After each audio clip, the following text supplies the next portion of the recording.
पिछले एपिसोड में आपने देखा कि लीग और जिन्ना के आह्वान के बाद डायरेक्ट एक्शन डे के दौरान कितने बड़े पैमाने पर हिंसा हुई। अब आगे मैं आगे की स्टोरी से पहले आपसे एक क्वेश्चन पूछना चाहता हूँ कि यदि कोई व्यक्ति आपके घर के दो टुकड़े करके एक हिस्से पर कब्जा कर ले तो क्या आप या आपकी आने वाली जनरेशन उस व्यक्ति को कभी माफ कर पाएगी? मुझे लगता है आपका जवाब नाम नहीं होगा। तो फिर जिन्ना तो जिम्मेदार है इस देश के दो टुकड़े करके एक हिस्से पर कब्जा करके उसे पाकिस्तान बनाने का, 10 लाख लोगों की हत्या का, 1.5 करोड़ लोगों को बेघर करने का। जिस इंसान की वजह से देश के दो टुकड़े हो गए हों उस इंसान से बड़ा देशद्रोही तो कोई हो ही नहीं सकता। आपको नहीं लगता है कि जैसे आज़ादी की लड़ाई में अपना अतुल्य योगदान देने के लिए महात्मा गांधी को राष्ट्रपिता का दर्जा और जान देने वालों को शहीद का दर्जा और स्वतंत्रता संग्राम में हिस्सा लेने वालों को स्वतंत्रता सेनानी का दर्जा दिया गया, उसी तरह से जिन्ना को उसके कर्मों के लिए उसे राष्ट्रीय दुश्मन यानी कि नेशनल एनिमी डिक्लेयर कर देना चाहिए?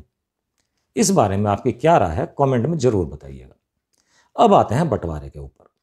लंदन यात्रा की विफलता के बाद जिन्ना को किसी समझौते पर पहुंचने की कोई जल्दी नहीं थी।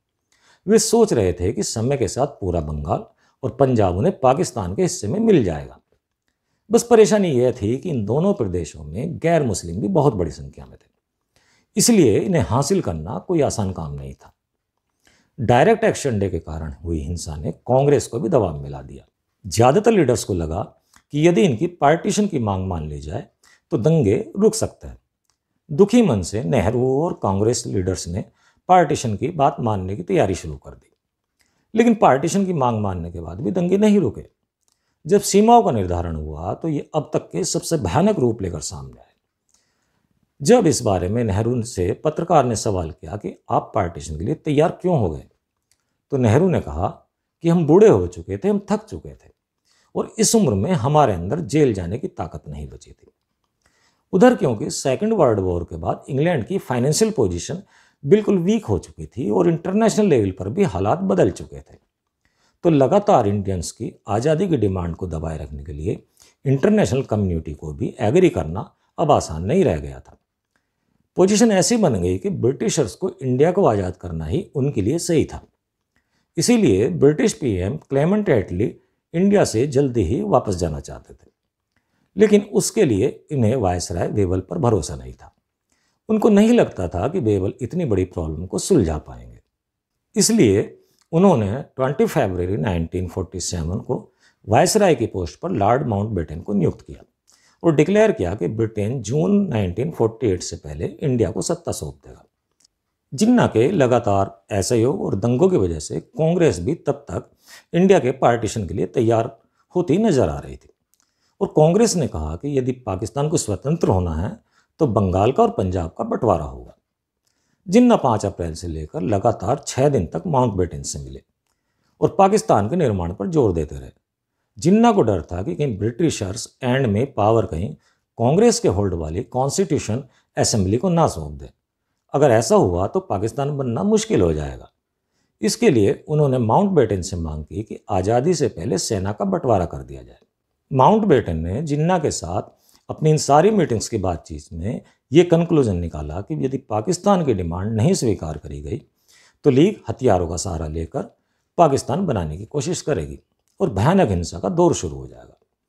इसलिए 3 जून 1947 को वायसराय ने डिक्लेयर किया कि वे 15 अगस्त को दोनों देश पाकिस्तान और हिंदुस्तान को सत्ता सौंप देंगे और स्टेट तय करेंगे कि उन्हें हिंदुस्तान के साथ रहना है या पाकिस्तान के साथ जाना है।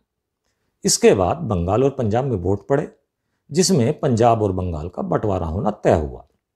बंटवारे के लिए रैडक्लिफ आयोग का गठन किया गया, जिसका नेतृत्व ब्रिटिश एडवोकेट सिरिल रैडक्लिफ ने किया और बंगाल और पंजाब को विभाजित करने का अपना काम उन्होंने पूरा किया और रिपोर्ट 13 अगस्त को माउंटबेटन को सौंप दी।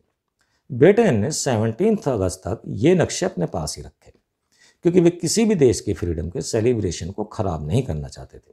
इधर 7 अगस्त 1947 को जिन्ना रामकृष्ण डालमिया को अपना बंगला 3 लाख रुपए में बेचकर जहाज में बैठकर कराची चले गए। जब जिन्ना हमेशा के लिए पाकिस्तान जा रहे थे तो उन्हें विदाई देने के लिए कोई भी नहीं था। जिन्ना के कर्मों की वजह से ही यहाँ तक कि उनकी बेटी भी उन्हें विदा करने नहीं आई। आखिरकार जिन्ना और उनकी बहन फातिमा ही प्लेन में बैठकर कराची चले गए।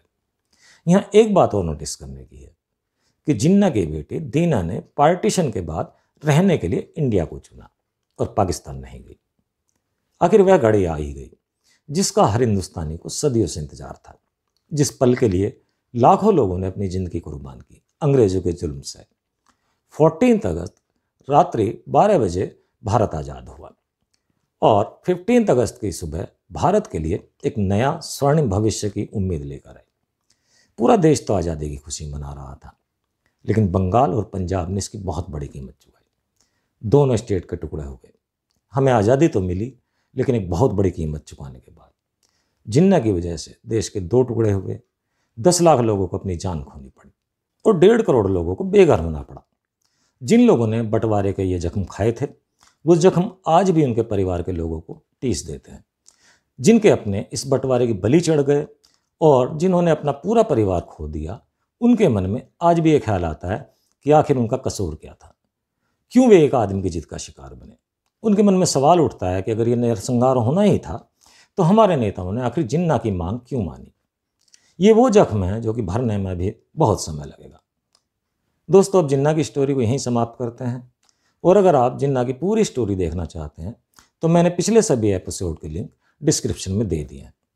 और अगर आपको वीडियो अच्छी लगी हो तो वीडियो को एक लाइक, शेयर और चैनल को सब्सक्राइब जरूर करें, जिससे कि आगे भी हमारी और आपकी मुलाकात हो सके।